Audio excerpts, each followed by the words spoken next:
the liberals that don't want to really speak on black issues too far, it'll start growing a little leaf here and there. That's what we're seeing. So we got to be careful with that. The redistricting situation as well. It shows that there are people on both sides of the political spectrum that are okay with taking away the rights of people in mostly black communities. And the voting rights of people in black communities. And that's what I've been seeing in conversation over the last few weeks, right? A lot of white leadership, a lot of white people that are telling us to look at and vote around. I'm looking at their policies and what they stand for. And I'm not seeing them when they're speaking about everybody, I'm not seeing them mention the redistricting, who that affects, what they're gonna do for their communities in those areas, how they're gonna try to combat those. Because those are not important things for them to talk about. But you know who is talking about it? I don't know if you guys have seen it. Remember the woman that was like, Florida, you in danger, girl. Angie Nixon. Yeah. Uh-huh. Wait a minute. Hold on. That's a hell of a way to transition, but here we are. Go ahead. Miss Angie Nixon. I love her fervor. I love her life. I love her light. One thing about it, and you know, like I said, she's the one that has been discussing the redistricting, and she's also somebody who is a product of it. She sees what's happening. She's been attacked, and she's running for the Senate seat in Florida. Now, we know Florida. That's where I will vote for Donald Trump. Hey, the white Cubans. Okay, yes. Down there, they made that song, and I heard the lady that was the lead singer. I heard that she ain't down there no more. She ain't down there no more. She ain't down there no more. I heard that ICE came looking. She further down there. She's down in Cuba now. Okay, just like Cuba. I live for Donald Trump. Okay, just like Cuba. Donald Trump. Hey, yeah. See ya. I know black. Poppy, I know black. I know black. Cuba. Ay, cubano. Ay, mami. Ay. No negro. Cubano. No negro.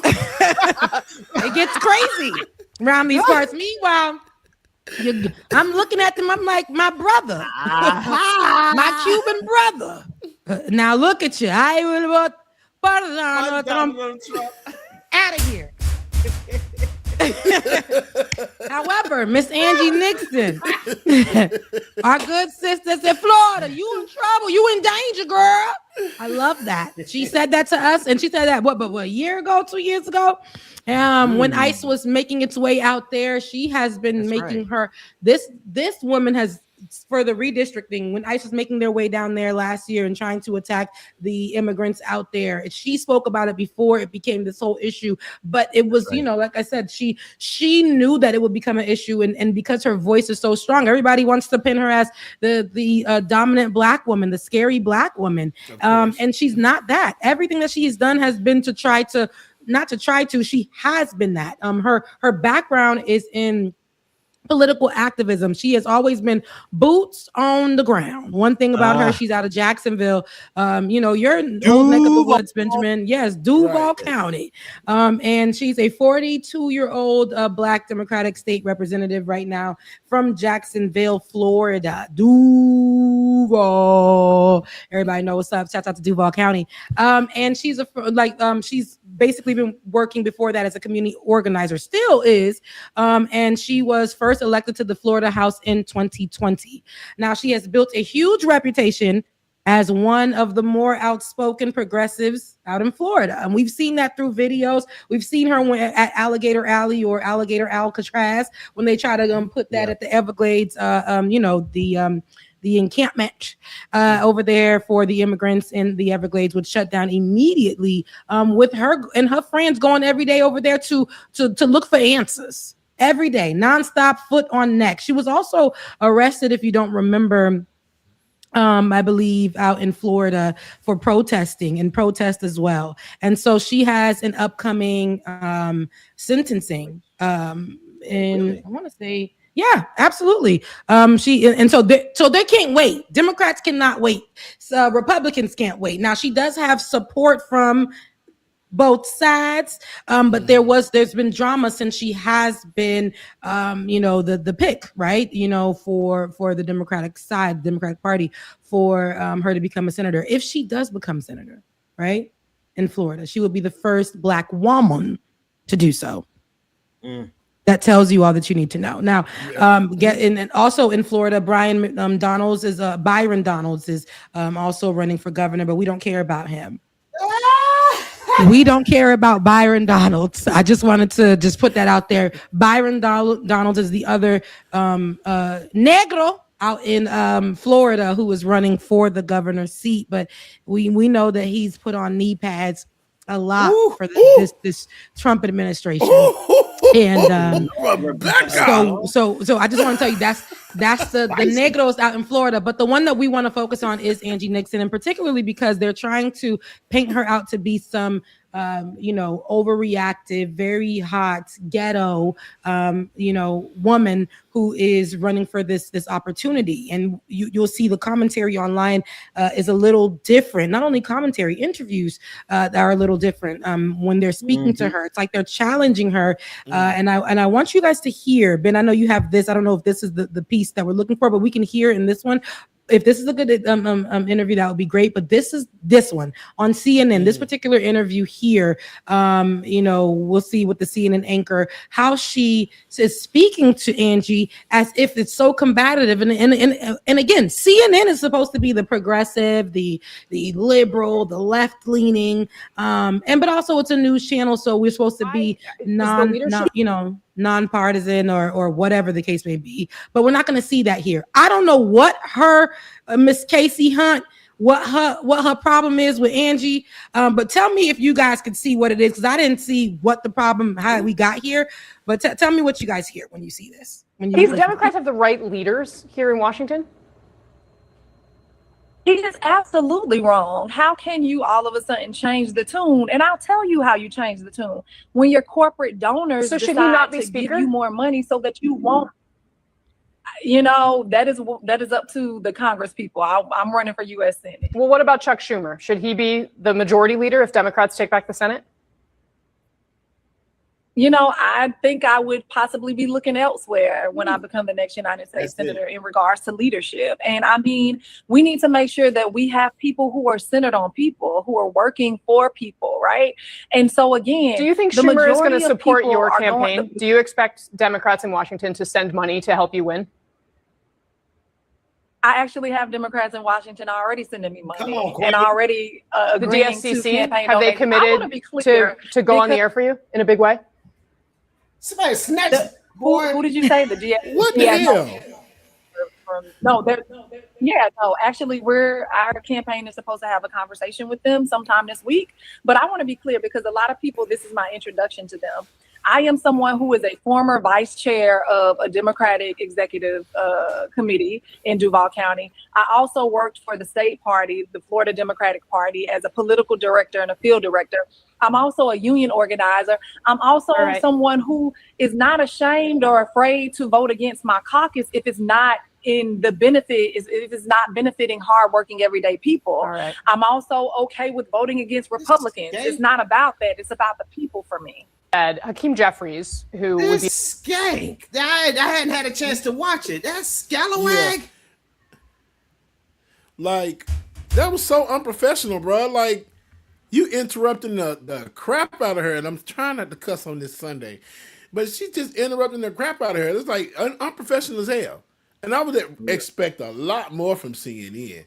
I mean, I don't anymore. Be in line from anybody, from any of them.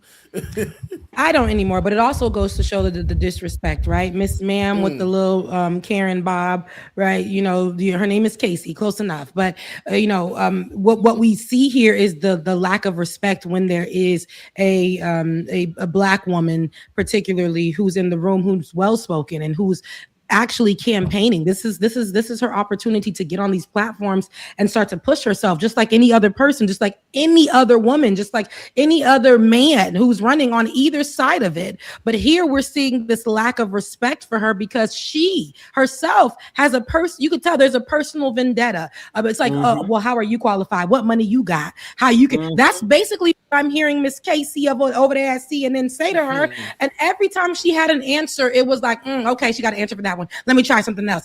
She got an answer for that one. Let me try something else. It was always to basically try to find cracks and holes. And every time she tried to, she couldn't find one. And Miss Angie was ready for each question that when she was even getting cut off, she had an answer for the next question. When she was getting cut off about that, answering that question, she had the next answer for the next question. She was always prepared. These are one of those moments where she's ready, not because she's trying to stay ready. It's because she literally is qualified. She is qualified, Miss Ma'am. So every hole that you are trying to pick, Miss Anchor Casey Hunt, I don't know who sent you. Monitoring Spirit. I don't know who sent you. The devil's seasoning, right? Because they don't got no seasoning. So the Satan's seasoning trying to be sprinkled over here into something that's already favored is never going to work. All right? It's never going to work. Here you are on this. I don't know who sent you again. It just gave aggressive, but they're going to look at Angie and how she answered. And some of the commentary that I saw around the whites, they were saying, well, she's getting a little like, why was she answering the call? She has to learn how. No. She don't have to learn how to do nothing. Miss CNN, I don't know if she was on the time crunch or whatever, but that's not how you carry yourself in an interview. This is the moment that Miss Angie Nixon is literally telling you who she is. But I guarantee you on the next interview, we're going to hear more about you are going to stand trial soon. You're a criminal. You're Black. You speak with this accent. You carry yourself with a little too much. Meanwhile, Miss Nixon is qualified. Meanwhile, she's not new to this. She's been working on this. She's been true. She's one of the originals. She called herself the OG in a couple of interviews. She is somebody who has relationship with other representatives and has worked and has flown to state or all around her state to make sure that things are going on, that she is a part of the changes out there. So the reason why she's standing on trial is because she was fighting for people. She was fighting for people. So the behavior in this interview it really just goes to show how it's an example, a great example actually, of how Black women are viewed, especially when they're stepping into a place of leadership, and especially if they are very, very prideful, as they should be. Very, they're very educated. They don't miss a beat. They're very qualified. They always have an answer because it's not because they studied yesterday. It's because they actually are a part of everything that they're discussing. So it rolls off the tongue because of experience. And they hate to see it. This woman is ready. Yeah. They hate to see it. So it's to strip her down. And it's just how they view her. They view her as, I don't care if she's a Black woman. We don't really want to hear what she has to say. Yep. She's not qualified. And especially speaking to me. I think Miss Casey felt very offended that every question that she had to back her into a corner, to back Angie Nixon into a corner, she couldn't do it. You could tell, Becca, you could tell that she thought she would be the smugness of her face as she interrupted and asked questions. You could tell on her face, she thought that, oh, this is the question that's going to stump Angie Nixon. She every time she asked a question, she had a little smirk on her face like, oh, she's not going to be able to answer this. And every single time Angie Nixon answered it brilliantly. She is by far one of the most prepared because every trap that media has set for her over the last 6 days, she has not fallen for a single one of them. So she's ready. Right. Mm-hmm. Yep, she's absolutely ready. And to give clarity on where she was gotten arrested, she was arrested in May. If you don't remember, she staged a sit-in outside of Ron. Listen to the work I'm talking about, right? She staged a sit-in outside of Ron DeSantis's office over Florida's congressional redistricting plan. This is just yesterday. She was protesting the maps, and she argued that they're going to strengthen the Republican power. And she knew that she's going to be running, right? So they arrested her. They arrested her when she wanted to stop that, when she was speaking against that. And now her trial is set to come next month.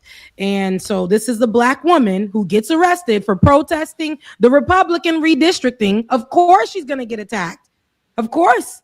And the political, the folks surrounding that, they think that she's a troublemaker. Right. And clearly she's making good trouble, but she's a troublemaker. And then here's the point that I seen online, too, about the amount of money she's raising. We heard that in the questioning with the CNN anchor as well. Like, what money you raise? Who gonna back you? And they were pointing out online that she raised less than $1 million. Right. Then her candidate and her candidate, I think the person that she was running against raised like 16 mil. And that was the issue. Alex Vindman, he's a real popular national Democrat who was attacked by Donald Trump. So he had the entire establishment machine behind him. He had all of the famous Democrats in this country behind him. And he had a 16-1. He had $16 million he raised. She barely raised $1 million, and she still won. Yeah, she raised, and I think hers was like less than $1 million. I think she was like 975,000. And so even with that, she was like, that's enough for me. I'm for the people. Like, this ain't about that. I'm going to try to win off of literally what I've been doing, how I've been doing it, the experience, what I know. My hands have been dirty. I'm not just waking up in the morning saying I want to try this out. I've been in the city. This is my city. That's right. This is my state. I know this stuff. And when that's the problem, she's going into these rooms and the people aren't ready. But Ben, I want to see that other interview you had. I want to see how they're talking to her in the other interview. That was from MS Now. Hang on. I literally just cleared it off my screen. I closed the tab. Like, keep talking. I'll find it. Okay, no problem. And she's been in rooms like what we see here, where she's walking in there and telling them that I think this one is talking about redistricting or whatever she is. She's challenging them. Not for her to go viral, but she is, because we live in viral times. Right. But she's more than that. Before things were going viral, and she literally was setting it clear. She said, before the virality of me or the people getting to know me for what I'm saying, I've been doing this. I'm not performative. And that's what she was trying to show. They tried to layer her as performative the same way they tried to do with Jasmine Crockett. And a lot of the Black women that tend to run in these times. Yes. Have I seen performance from people? Absolutely. Absolutely. Have I seen, like I said, people putting on knee pads and a bib? Dear Lord, Rebecca Azor. Absolutely. I have Cafe Resistance in Jackson. Sorry, hang on. Go ahead. No, I'm saying I have seen it, but this is not what Angie Nixon is. Let's hear her out over here on MSNBC. MS Now. Right. There that had booked that had banned about 3,200 books last year. Floridians, like the rest of the country, are getting tired of their government telling them what they can and can't read. Exactly. And yes, that is a banned bookstore. And we do more than just having banned books there. It's actually a community hub. We offer free mental health resources and services. We offer free health care clinics, free tutoring, free mentorship programs, right? Free Plan B, because a lot of those people in the area, they don't have access to things. And we use it in a way to help organize the community, because a lot of people come and get those services when they are in need and they're not attached to voting. They don't understand the direct correlation to who's in office based on what they're experiencing right now. And so we use it as a way in which we tell them to get registered to vote. We sign them up to make sure that they stay plugged in. And also, when the government shutdown happened and people were furloughed and they were losing their SNAP benefits, we fed people as well. And so I am rooted in community. This is what the government should be making sure happens to folks when it's failing. Like right now, the system we're living in is failing, and I want to go to Washington to make it successful. Where is she from? Because she had like this southern drawl to Jacksonville. But Jacksonville is it's a southern. It sounds like the things sway. They got the little. Jacksonville is a town of its own. When you go through there, it really gives southern. It does. So those people are different kind of. The more north you go in Florida, the more southern it is. Yeah, That's right. Which is very crazy. Once you cross, once you get past Fort Pierce, everything is international. But from Fort Pierce north to Jacksonville is country. It's Bama.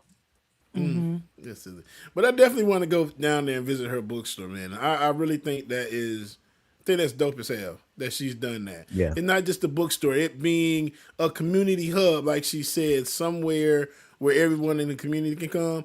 More people need to do stuff like this. Yeah. The way this interview went.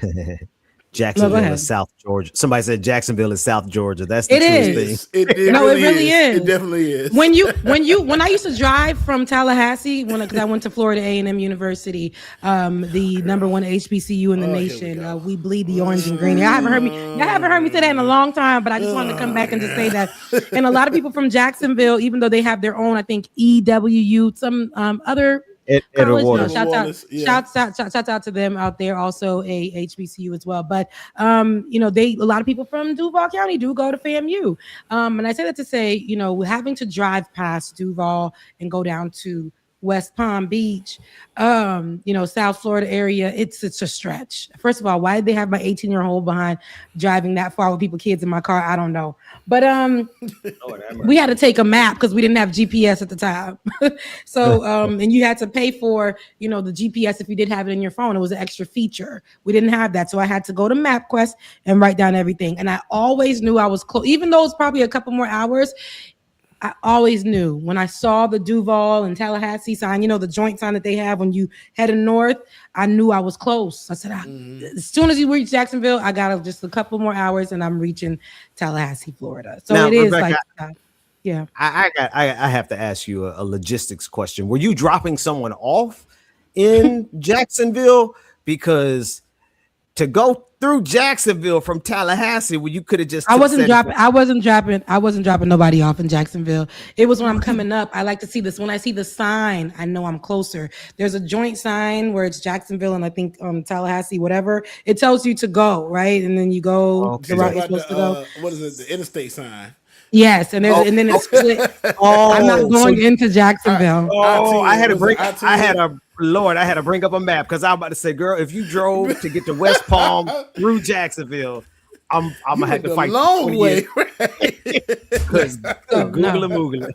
I was dropping people's kids off to the crib. People who live, they're like, "Hey, Rebecca, you going home?" Right. I live in Palm Beach. Somebody lived in Belglade, but it's Palm Beach County. It's on the way. So I'd be like, "All right, it's on the way."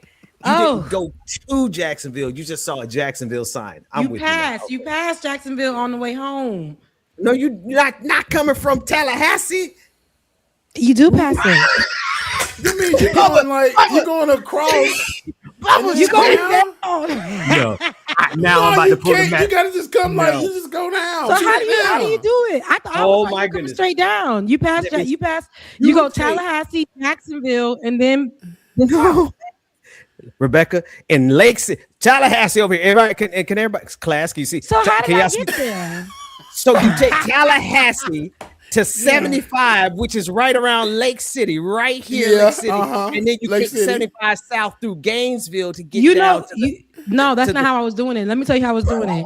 It was taking me somewhere else because when you was doing it, when you write it down on the map, it gave you two routes. You took the long route. I always try to keep the down road because my daddy said it was safer than going on the highway. No, 75 is a high. Oh, how many years did you do that, Rebecca? 2. but real talk though, you know what's crazy though, Ben?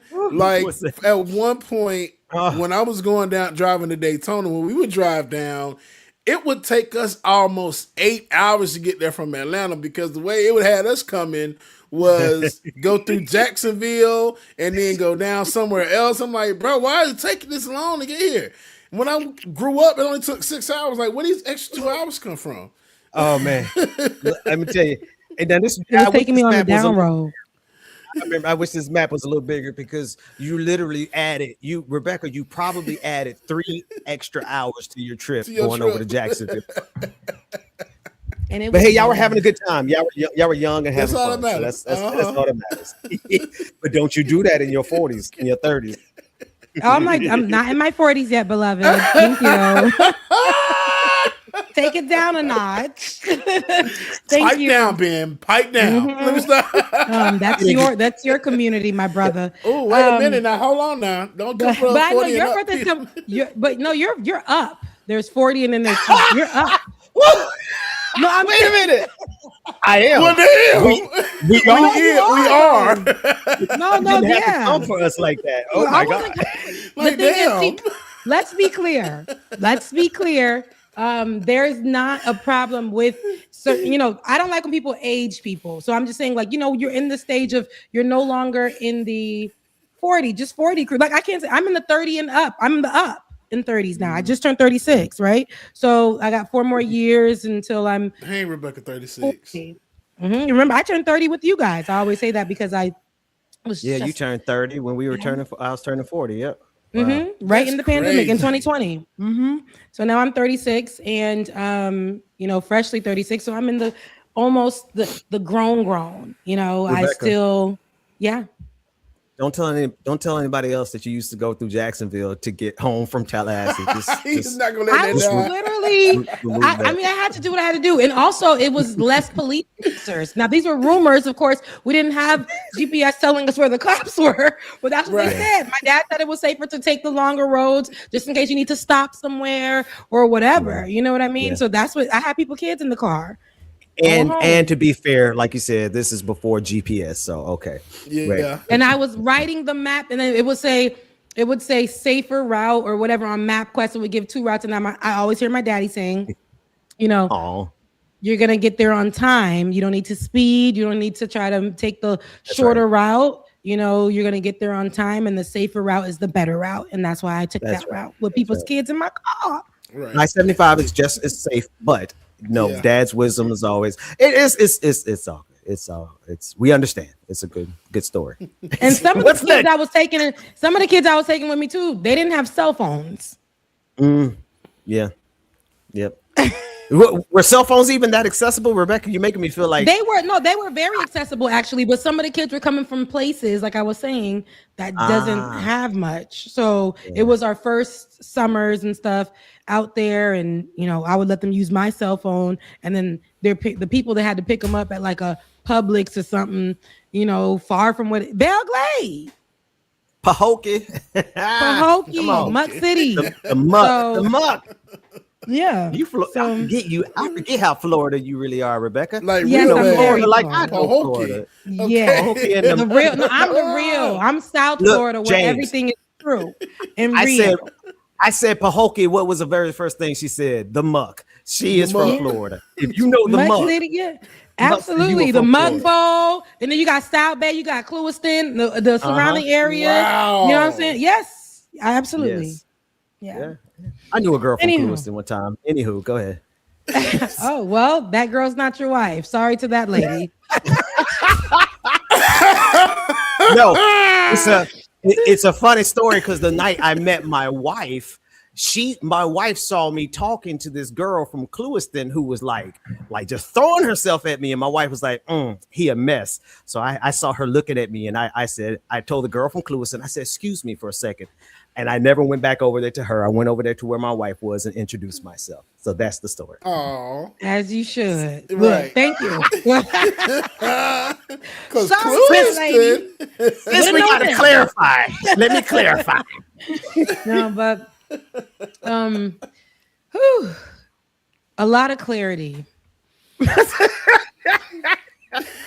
Well, folks, it's been a great show. A lot of clarity. Good night, everybody. A lot. See ya. I will vote for Donald Trump. No. Wait. Hey, there gotta be one more story. I know we just get out, but listen, I actually wanted to talk about what's going on. Let me get this laugh out of him because this is a serious story. Oh, wait, I'm sorry. That's so crazy. That's the word. Do we need to take a commercial break? Is it gonna be that serious? Take a commercial break real quick because that's a terrible way to go. Oh God. Wait. Hang on. Hey, let's just play a clip of Donald Trump. So because that'll make it easy. Hang on. And I'm gonna write.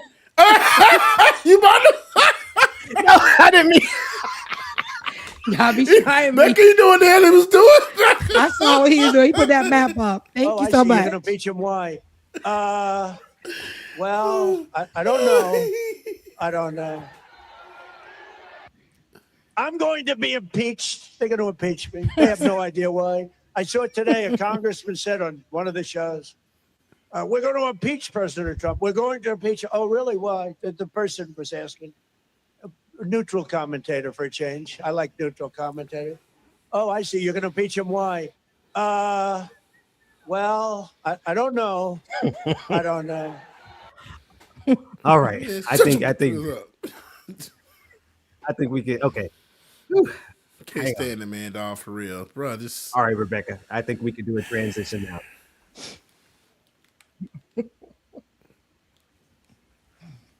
It's in your hands, Rebecca. Yes, I know. We still need more time. All right. We need more time because there's no way to really transition that. It's, I'll say this. Right now, there's so much going on. And I love that we can laugh in these moments, because I still got the giggles right now. I think it's beautiful that we can laugh in these times and be able to gather and talk about, especially laugh at Donald Trump. But laughing at Donald Trump, it prevents us from crying or getting upset, because in moments like this is our leadership that we're laughing at. This is the actual president that we're laughing at. While we're taking it as jokes, this man really thinks things, these are serious. Whatever he feels right now in this moment, whatever whistleblowing in this moment that he's doing, his KKK leaders that are your doctors and your mailmen and your lawyers and stuff, they're going to rally around him, and they're going to be the ones that continue to push his rhetoric and help with that. But in moments like we're watching too with the public lynchings, of Black people, right? And this is all due to Donald Trump's. Not only because this is not before Donald Trump, this stuff has existed, right? But right now, Donald Trump's attack on Black people, Black states, Black communities, immigrant communities, how he speaks about them, how he criminalizes them. So when we're seeing a lot of stories that are supposed to make their way onto headline news and be the thing that we're talking about for weeks until we're getting these conversations where the investigations are causing movement, right? When we're talking about Nolan Wells and when we're talking about Carmelo Anthony, right? Nolan Wells, who was murdered, allegedly murdered, and we're still trying to figure out what's going on there. But then we have Carmelo Anthony, right? The teen that is denied trial recently after new evidence has been presented about his situation. And if you guys, haven't heard, he was convicted for a 35-year sentencing. And a lot of people are saying that it's not fair, right? And he said that he was originally, of course, it was a altercation between him and a white child. And he said that he was defending himself.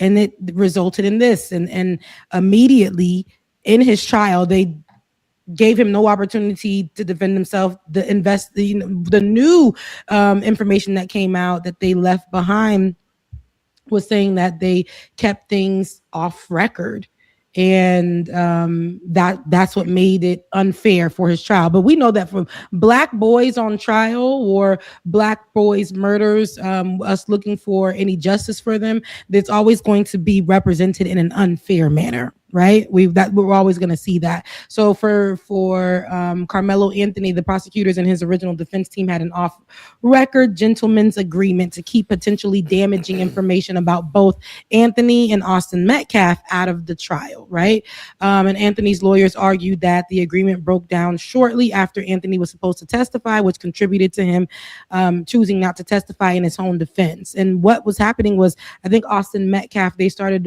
to show even now. They don't never show the little white boy's background, right? Well, especially when it's juxtaposed against a Black child's, right? You're gonna see that starkly different representation on headline news or in how it's spoke about. Even naturally, people don't know that we're societally indoctrinated in how we give the information as well, right? It's a polished version for the white boy. But a darker version for the Black boy. And that's what actually helped the white boy in the defense. And so there was an alleged agreement not to put out the information, but the information that came out about Mr. Austin Metcalf was his troubling past. I believe that he was arrested at 5 years old, I want to say, in attacking folks, and his history and throughout his family and stuff. It's been very, very troublesome. And those things would have helped in acknowledging that man was a bully, that young man was a bully, and often attacking people and capable of hurting them. So people had to defend themselves against this boy.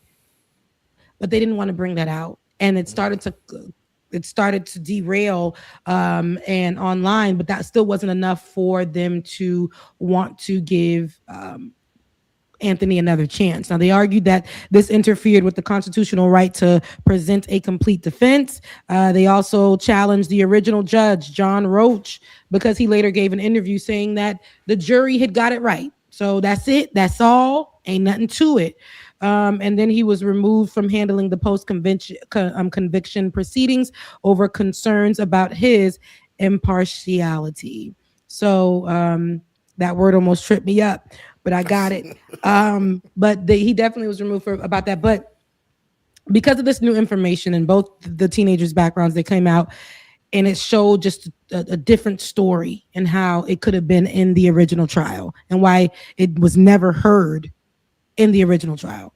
And Metcalf's behavior came out, and it showed that he was racist, and he had, like I said, he was a very aggressive boy, and his history, his rap sheet started when he was 5.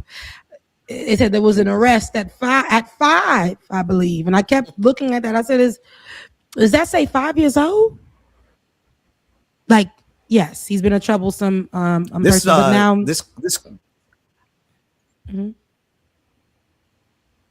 No, I was gonna say this clip goes over some of those details pretty good if you want to hear it. Okay, yeah, go ahead. This has also learned new details about Austin Metcalf's background. Metcalf and his brother Hunter were once caught spray painting graffiti, including KKK Kill All Blacks and Heil Hitler, along with the N-word, and were sentenced to 12 months of juvenile probation. Records reveal they reportedly told authorities, "We did some dumb stuff. We did some vandalism." There are several documented instances of Austin using racial slurs in school, and in 2023, Austin was accused of bullying a black student in class. In 2018, while still in elementary school, Austin and his brother were accused of bullying and assaulting a female, which led to his arrest. During an argument in 2024 with another female student, Austin allegedly knocked her to the ground and punched her in the stomach. He was also kicked out of a football game and texted someone later, "I was about to beat the expletive out of those kids." At a previous track meet, when another student alerted Austin that someone not on their team, quote, "behind our bench was talking wild," Austin reportedly replied, "Kill that MF." During the 2023-2024 school year, he received in-school suspension twice. School disciplinary records from April 2022 to May 2024 reveal that Austin reportedly called a teacher the B word and used profanity. He told a school official that he couldn't control it and wasn't aware that it was coming out of his mouth. In 2024, on at least 5 occasions, Austin saw a counselor regarding his anger and rage during a football game. In 2021, he got banned from attending basketball games for a season after yelling profanity at a player. Metcalf also got suspended after he and another student were talking about bringing a gun to school the following day. Wow.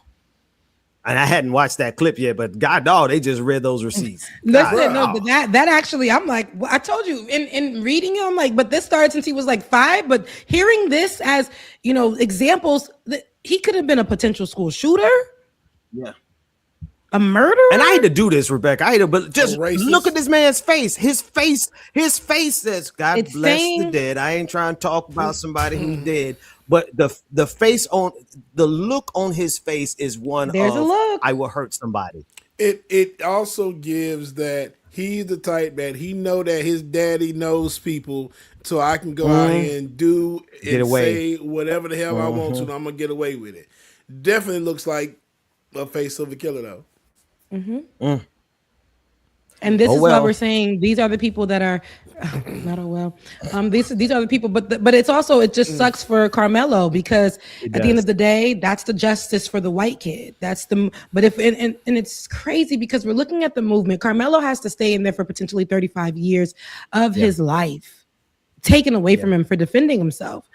And then you have, on the other side of it, we're still looking for answers in the potential murder of Nolan Wells. Right. Nolan Xavier Wells out of Mississippi.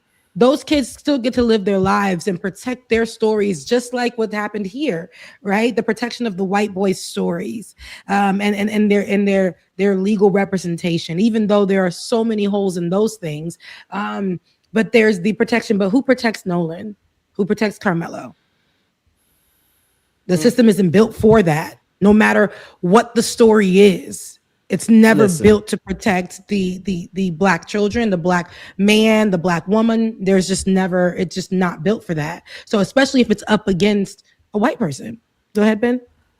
I was going to say I learned when I actually sat there and watched the Trayvon Martin trial over a decade ago. And I saw how the defense attorney literally did not do her job, or rather, let me strike that. I'm thinking of the wrong trial.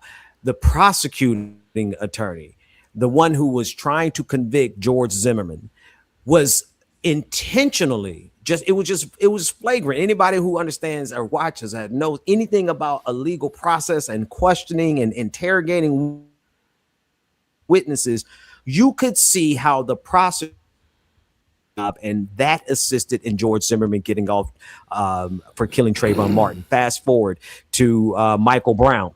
We have documented evidence of the prosecutor collaborating with a witness, with someone who was a part of the trial and doing what they could to help the police officer, Darren Wilson, get off of killing Michael Brown. Same thing with this trial, except you flip the roles. Now you have a defense attorney who's trying to defend Carmelo Anthony. But if you saw that trial, the defense was absolutely ridiculously pathetic to the point where I wanted to yell at the parents and everyone and tell them to get rid of that attorney immediately. And now all this is coming out. What type of attorney lets this type of information not be, it doesn't bring that information to be entered into the trial? Carmelo Anthony's attorney. Mm-hmm.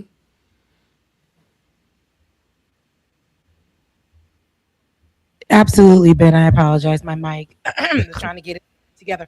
But no, absolutely. And the representation, these attorneys and all of that, there was a handshaking. They said, because we did a handshake, and it sucks because it shows that it's always going to be in the best interest. They knew that this black boy wouldn't have a chance, even though he is most likely innocent, right? So it was like, how do you, as my representative, do this handshake deal about not bringing up the past of Metcalf when you know that can benefit me and my freedom and my truth?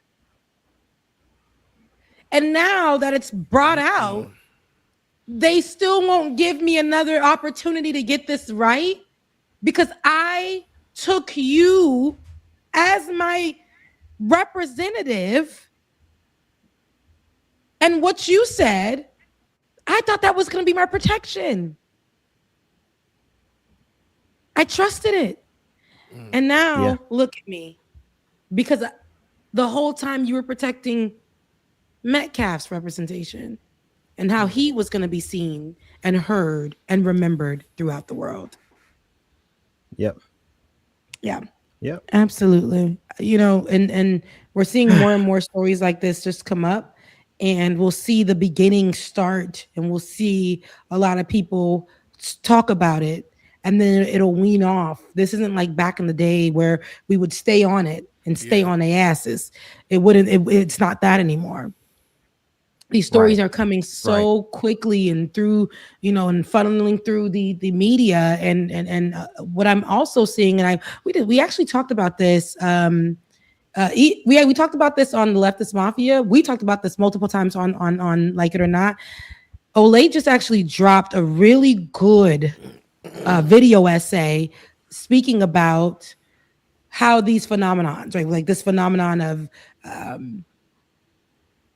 people dying and then people, rushing to rally around and protect. Like, for instance, this moment, would have been a moment where people were outside protesting and things of that sort. Now we have digital protests and adjacent. But remember when we were all calling for abolishing ICE and that movement, and I'm saying abolish, but it was defund. We wanted to abolish, but they said that was a little too much, right? Ben, you and I, we stayed trying to abolish them, right? We said abolish. Yeah. But the defund the police, defund the police. That was the movement. And defunding the police was so big, and this whole thing, then you had the thin blue line, and you had all of that. Were the police ever defunded? Because it's real quiet on the creek. More money. They gave them more money. Right. Okay? Because it's real quiet on the creek. Real quiet. There's like, shh, quiet on the creek. They are quiet on the creek. There is no talk of defunding the police. We also went into conversation, I think we talked about here, about how, our good sis, AOC, no longer wants to associate herself with the defunding the police conversations. We have to move on from that time. But was the work done? And this is where I start saying, or was it performative? There was no change in that department. For me in my house, we still want the police to be defunded, because even though that is not the series of videos that we're watching anymore, my loves, it's still happening. Now the cops are uniting with ICE and folks, and they're using them flock cameras to find immigrants. Oh, y'all thought it was for protection, but they're using it to find immigrants. Officers themselves are using it for their personal use to find their ex-girlfriends. It's crazy. Literally to see where their ex-girlfriends is driving through and where they drive through and who they was with. They using the flock cameras. It's not safe. Police are still not safe. I'm still afraid of them. Unfortunately, I don't care if my papers is right. I don't care if my tags is good. I don't care if I pay for my insurance. Every time they whip around me, my heart drops into my behind. And it gets real quiet on that creek. It's scary. It's still scary for me. We haven't defunded the police. The conversations have lessened more and more. Black bodies are still being used as target practice for folks. There's officers still view us. I just watched the video of a young boy going into a party just with all the other teenagers into a park. He pulled up into that park, and the white lady came up and she was upset because he made it into the park. He was an easy target for her. She pulled out her gun. On him, put him in handcuffs, and then what she wrote in her police report? Do you know what this lady wrote in her police report? Did she kill him? No, she didn't kill him because another officer came. Do you know what she wrote in her police report? She said that he pulled out a gun on her and attempted to kill her. My God. Thank you, Lord, that they went over her body cam to see if it matched her written statement, and it did not. So they said, we're, canceling all, this whole ticket, this whole conversation, this whole trying. It's like baby can go home. But that literally could have put that baby behind bars for trying to murder an officer, attempt. And that was not the truth. The body cam showed that there was a weapon in the car, but that boy didn't even touch it. And he was licensed to carry.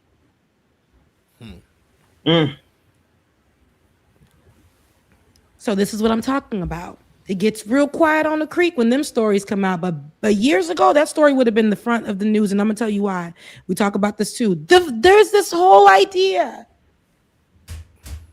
that if you take a black story on your white channel as an ally, or on your channel where you usually talk about oranges and fruits, or you talk about knitting stuff together, but all of a sudden you take these, or playing with toys, all of a sudden you take these stories of these black babies and all that, and you put it on your channel and you start talking about it, you start getting the views.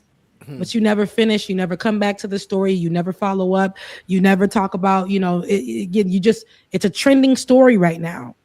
It is a trending story right now, so you will now talk about it. Or for the white liberals or, the white allies, for them, you make sure you have your outrage today and you hit your hand on the table when you're discussing the conversation. You're upset. I'm upset. And then... Wait. Again. How they bark? I'm upset. Do it again. I'm upset. Just like that. And then they hit. They're I am angry. I am upset. I am angry because, I might be white. I might be white, and I know what it feels like when I walk down the street. They're not going to handcuff me. They're not going to handcuff me. Handcuff me. But my friend Rashad, he gets looked at for just being black. See now you get name. Millions of views. Right. You say his name. Oh my God. Say his name. Y'all cold. They will take something that we literally created that is not supposed to be the new thing, right? Because remember what woke was until they got their hands on it. Child. Remember, say his name was, say her name was before they got their hands on it. Me too. Wasn't even for y'all. But then they got your hands on it. That's right. Dang. Tarana Burke created that and nobody cared when she said it. But when that actor woman said it and it became her movement, and then it became the movement of everybody else. Yep.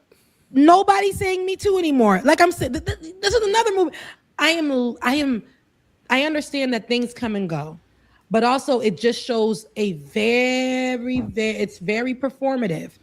Back in the day, people would just have to show up to the event. Maybe your picture's gonna get taken, maybe not. But you might have got shot or your ankles got ate up by the dog.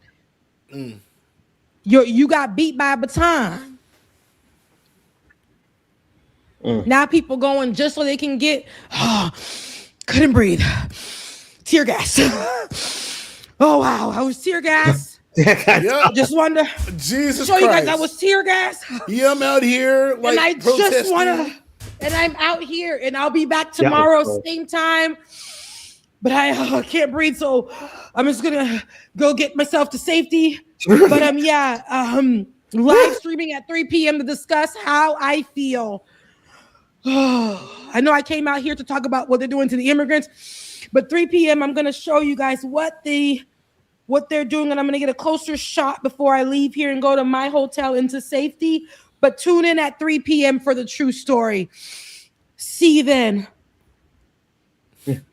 My God. Performance.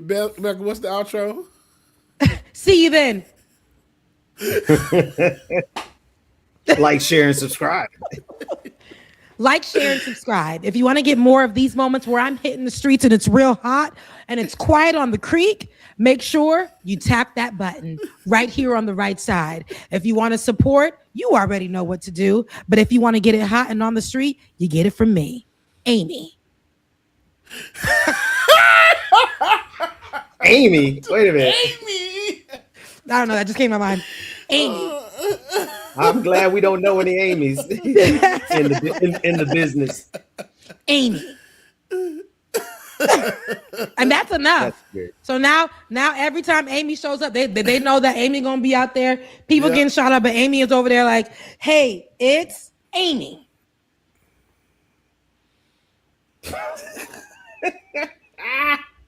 And behind me here, you can see, because they said millennials do that millennial pause. So behind me here, you can see a lot of going on. I'm an on the ground, somebody who's now just got up and put my camera up, and now I am a journalist and I'm doing the things. And then, so I don't want to get hit with any rubber bullets today, because yesterday I was tear gassed. And if you haven't ever been tear gassed, you know what that's like. So I got to get out of here, but I'm going to get to safety. I want you guys to, figure this all out. And I'm heading back. I'm going to go on the podcast called, what's that podcast called? Your daddy something, whatever. The white girl that does the daddy podcast. Oh, you got me. I have no idea. Call Me Daddy. I've been invited on the Call Me Daddy podcast. God. So I'll be off of the streets. I won't be doing this activism work anymore. I've been doing it for 48 hours and I got tear gas, so I'm done. But Amy, I'm out. Hilarious. Now Amy, because I'm giving you guys what goes on. Now Amy goes on the Call Her Daddy podcast, and the girl on Call Her Daddy is like, so Amy.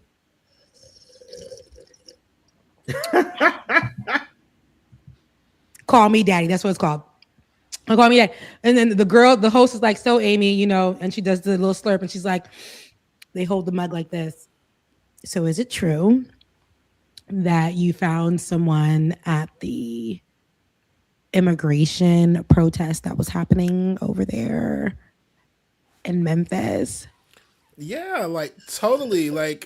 Was a great, person, and they were, I think they might be illegal, but I don't think so.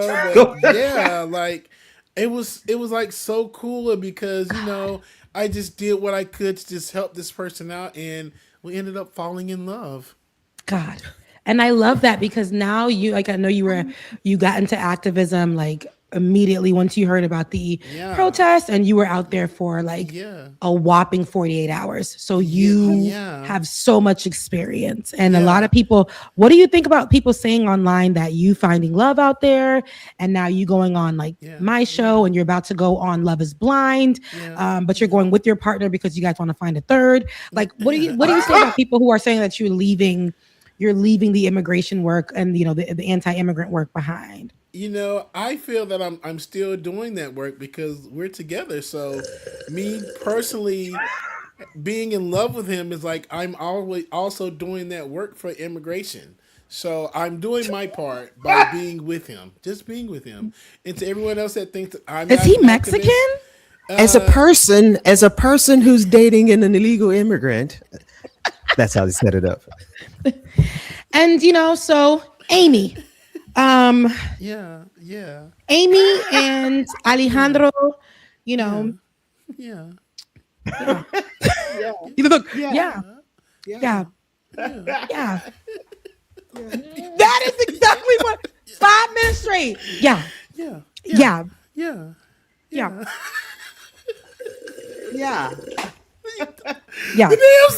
comments take me out. I was trying not to. Listen. I say I have to say performative. And I'm sick of it.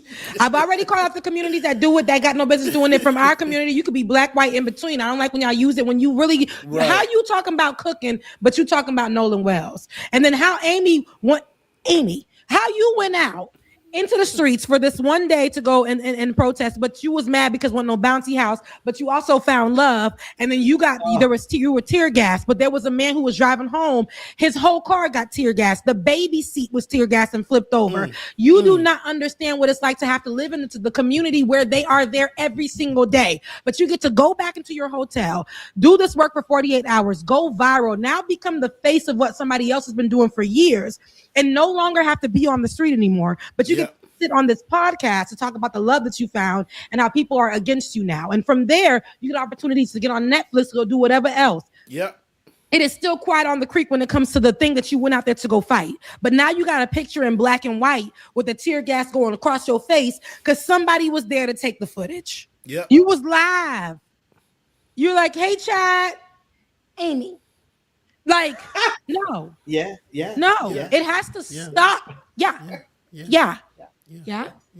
Yeah. No, like totally. Yeah. No, like yeah. No. Yeah. And as a person who does something X, Y, and Z, I just think, yeah.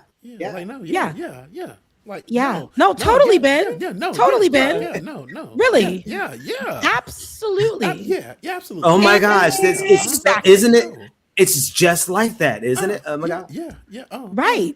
Like, you know, like so good. Oh yeah, so good. Right? Yeah. That's right, so good. Yeah. So good. Right. Yeah. Right. Yeah. Right. Listen, sick of it. Everybody, get your hands off of that viral story and get your hands off of people's stories where you know that you have no business talking about it. Get your hands off of it. Move away from me with this, right? And I told, like, you know, I tell my colleagues over there at the Leftist Mafia, my white colleagues, I'm like, you guys are actually been doing this. But I had to tell them, I said, y'all doing it right? But you got folks out here in the space who aren't there. You guys don't get on here and try to be like, so I have a black friend. Yeah, right. You don't go out. You literally understand the causes. You don't, and you talk about your privilege without like just making it be like, I know that if I were to be outside, that I wouldn't get hurt by the police officer because, yeah, I'm white. No, they're serious about the cause, right? They're not performative. And they don't do all the stories. They know if they got no business or no heart for it, they're not going to talk about the stories. And I'm okay with that, right? They allow me to present the stories as they come on the show. You can be an ally in that sense too. I'm not going to be in all white people business. Hello? I'm not.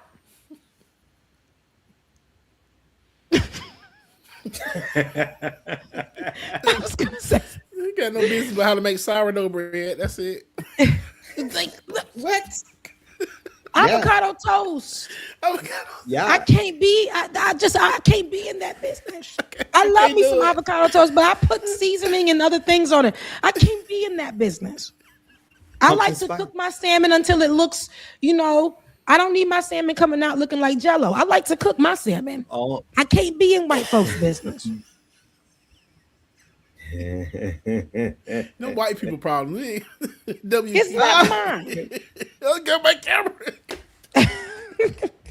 But anyways, that's black people issue. That's black people issue. With that being said, though, I absolutely want us to do better with that. I'm talking about all the communities, though. I really want us to do better with that. We're seeing that a lot of the things just are for moments of going viral, or because if you know that you speak about it on your channel, that may just be about a whole other, other content or conversations. You know, you're gonna go viral in that moment, and then you're only gonna go viral because you're gonna hit the talking points. You're gonna keep hitting the talking points, right? That you've seen online. You're gonna regurgitate what you saw go viral on Threads, and then you're gonna put it in video format, and then you're never gonna talk about it again. You know, you're gonna go back to talking about your makeup and all this other stuff. I'm not saying that you can't have an opinion, but when you put your foot in it, when you start to open up the door and people start to say, I love, Jackie Aina and what she talked about, not that you have to be our political figure now,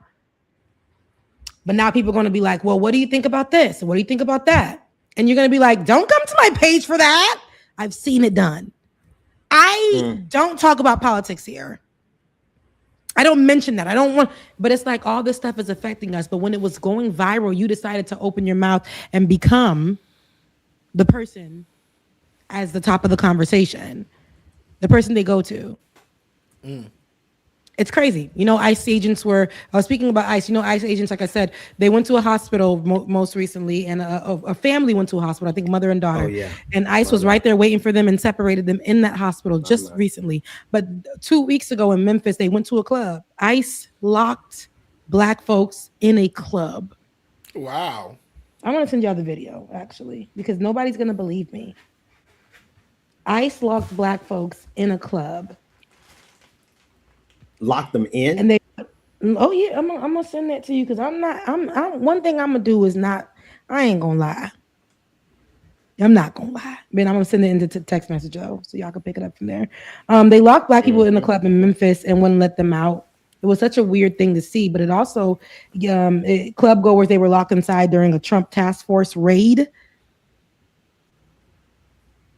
So it was a Trump task force raid, which tells me it's just another sector of ICE, but local, right? For Black Americans who thought they would never get touched. You at the club.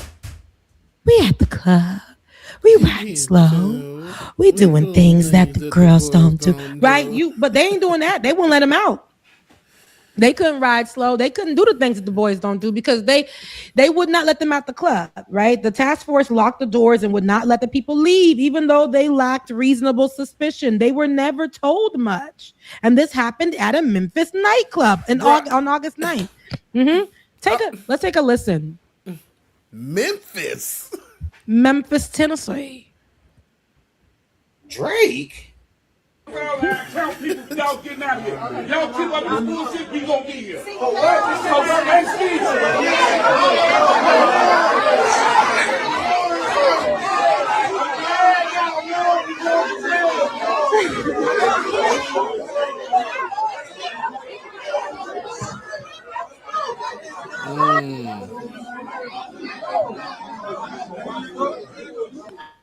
Yeah, I got the whole city told it. Hey! Back up! Back up! I got to back up! Right? You got plenty of room.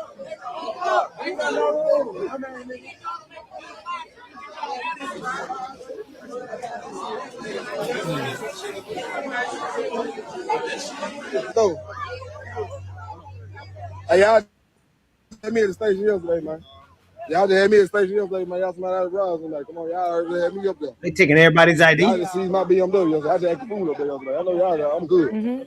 So, and read the caption. Remember how this all started as immigration enforcement. Y'all stop my car. Not anymore. It's a task force. And did you see that they talk about the task force was created to end violence on the streets of Memphis? So what the hell are you going in the club for? Ain't nobody in the club doing stuff. If y'all gonna be outside doing that, be outside. Like, mind you, you're locking people up illegally. They're in Memphis, Tennessee, not in what's the other place in Tennessee that's popular? Nashville. They're not in Nashville. They're exactly. in Memphis, Tennessee. And they're going to target these Black communities even more. But remember the argument that people were getting on us for a couple of years ago when we said, "Hey, I know that you don't want to be a part of the immigration conversation, but you Black."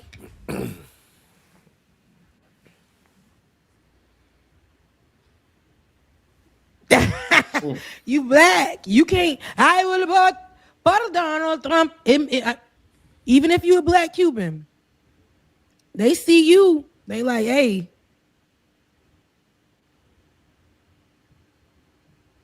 No matter where you go. You being Black and born here and having your ancestors and all the good things. And, I love it. I love it. But this administration wants you and everybody else to go back to your country. They want you to go back. Because what they used to say to everybody, Black, they still say, go back to Africa. So now they going into the clubs where people literally don't know anywhere but this country that are Black, got whole towns named after their granddaddies and stuff, but they sending in a new form of immigration, but they're calling it the task force for American borns. For the ADOS, for the FBAs. They don't know what's in store for them. A lot of folks. Exactly.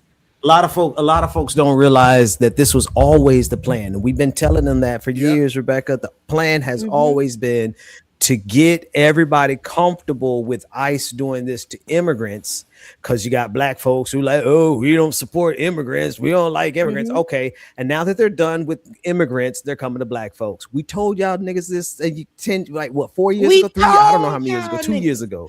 From day one, he was talking about doing this to ICE. Yeah. Yep. He's been saying this, and that's why I said this was August 9th, but this is not going to be something that is something going viral, right? They went viral for that day or two, but they're making sure that this is not the story because they don't want to be wrong. I remember they were saying they're not coming for us. They coming for y'all, so we're not going to march with you. We don't want to march with you. I did a whole thing about being xenophobic, and a lot of folks got under my stuff and said, shut the hell up. You Haitian, you're not one of us. Tethered. And I was like, but they don't see you either, friend. They don't like you. They see you, they see me, they see me, they see you. Right. We together. Twin. We see each other. We see each other, but they looking at us like we tethered. We hip to hip, body to body. What up, twin? Twin, where have you been? All of that.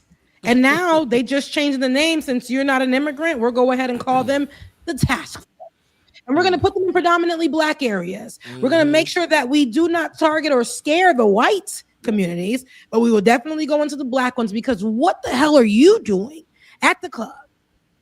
And we're going to send out Black officers to make sure we let you know that we got our boys. Our Samuel L. Jacksons from Django. We got our Sambos in line. We got our Kunta Hotel residencies in line. They ain't gonna send their white boys out there to go get y'all. Because they already know what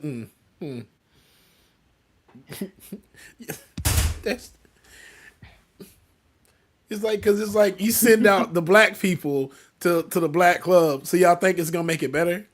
Y'all think that it's gonna make me feel, oh, they're Black, they won't do anything. Black, white, I don't trust you pigs. And then it's never stopping. Again, it's been quiet on the creek. Real quiet. August 9th. That was about, 20 days ago? Not even 20 days ago, less than that. That was about, if I calculate correctly, 17. I'm just say that math was right. Don't. Like, what the hell? Don't. I'm not going to, but I'm around the ballpark. If you walk it a little bit, but it's there. It was about 2 weeks ago. That's that Florida A&M University math that worked. That's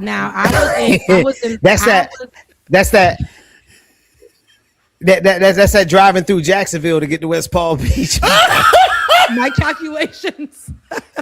You know what? On that note, that's why task force is looking for y'all too. Ooh. Okay, that's why task force is looking for y'all too. Okay. Anyway, okay, Amy. Yeah. You see now it's a tagline. Everybody knows if I go Amy. Yeah. They know. Branding. Right? So anyways, we're at the end of the show, guys. Y'all be safe out here. Ben, you want to put up the super chat? You said the super chat? the put up the super chat. It's too long. Oh yeah. It's too many of y'all out here today to be like, okay, well, Max, this is what Max left Q5X on my channel. Hey, how you doing? Thank you so much for your super chat. This will be the first time I can remember Florida having a statewide progressive candidate for the general election. And I think it is actually. Yeah. Yes, absolutely. I think it is. Mm-hmm. Laura Estrada, thank you so much for your super chat. Grand Rising OG Lion family. Miss you all. Miss you too. Haven't seen you so long, Laura. And I hope everything is going good. Love you, Laura. Love you, mean it. And to everybody who was in the comment section today, that was it. You got that's it. It came and went. What y'all don't care about us no more. Anyways, to everybody who did support, we here Sundays. But to everybody who is watching, I appreciate it. And like, share, and subscribe. Amy, please just make sure that you support each of our pages and what we're doing. While we're figuring out our lives in the background, we're still here and we're still wanting to share the news with you and laugh with you all. So that's all I got. And I want you guys to go in peace and go be well. Love you, mean it. And Deuces. That's it. Deuces. work that we're doing here is not going to stop when it comes to these type of discussions. It's going to be for us and by us here on this platform when the media is telling us to look the other way. Your support is what helps us move forward. Join patreon.com/like it or not. Help us grow. Like it or not, y'all. Y'all know what time it is. It's time for Like It or Not. With Rebecca Azure. Let's start this damn show. Yes, it's time for Like It or Not. With Rebecca Azure. Let's start this damn show. Like It or Not. Rebecca Azure is in the house. You know she got a funny story to tell. Talking politics, culture, or real life ish. I live in life in the ATL. Benjamin.